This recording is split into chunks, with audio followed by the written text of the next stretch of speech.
Hello दोस्तों, राधे राधे। हम एक गीत लेके आए, देवी पचरा गीत। बहुत ही प्यारा गीत है। आप लोग इस गीत को एक बार सुनना और लाइक शेयर कमेंट करना। चलिए सुनते हैं।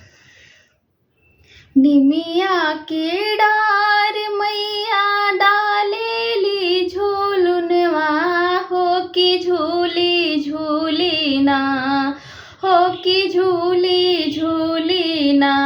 मैया मोरी गावेली गीतिया, हो कि झूली झूली ना। मैया मोरी गावेली गीतिया, हो कि झूली झूली ना।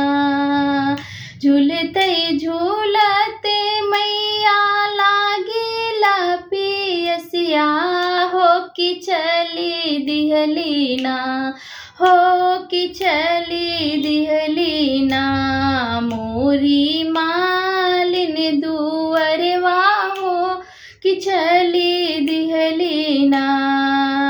अरे घरवा में बाटू, हो कि बहरे मालिनिया, हो कि बूंदे काना, हो कि बूंदे काना। हम्मई पनिया पियावो मालिन बूंदे काना।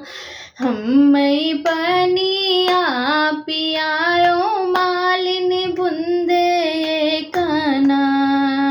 कैसे के पनिया पियाई मोरी मैया, हो कि मोरी गोदिया में बाटे ना, मोरी गोदिया बाटे ना। सेवका नदनवा, हो कि मोरी गोदिया ना।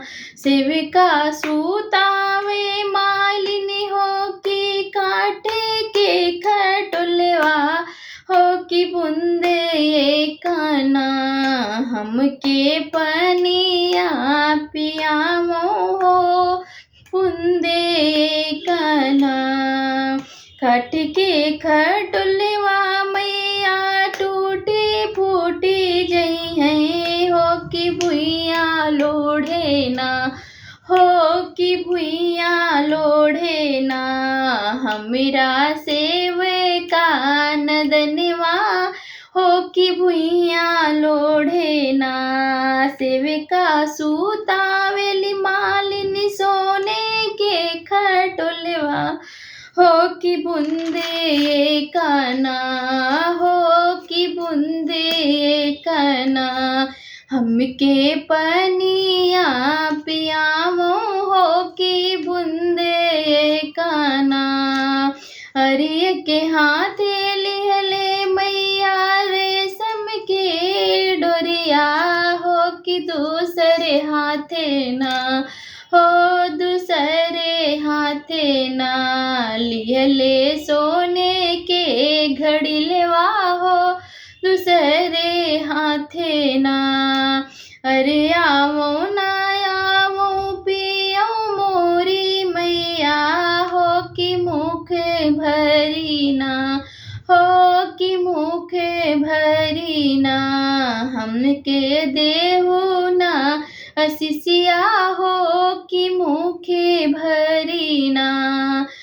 कैसे के मालिनी तू हमें जोड़े बबलू, हो कि वैसई वैसई ना। तोहरी जियवा जुड़ामो, हो कि वैसई वैसई ना। हरि जवनाया सिसिया मैया मालिन के दिहलू, हो कि ऊ है सिसिया ना। तनिका हम नौ के दे तू मैया, ऊ है सिसिया ना। तनिका हम नौ के दे तू मैया, ऊ है सिसिया ना। धन्यवाद दोस्तों।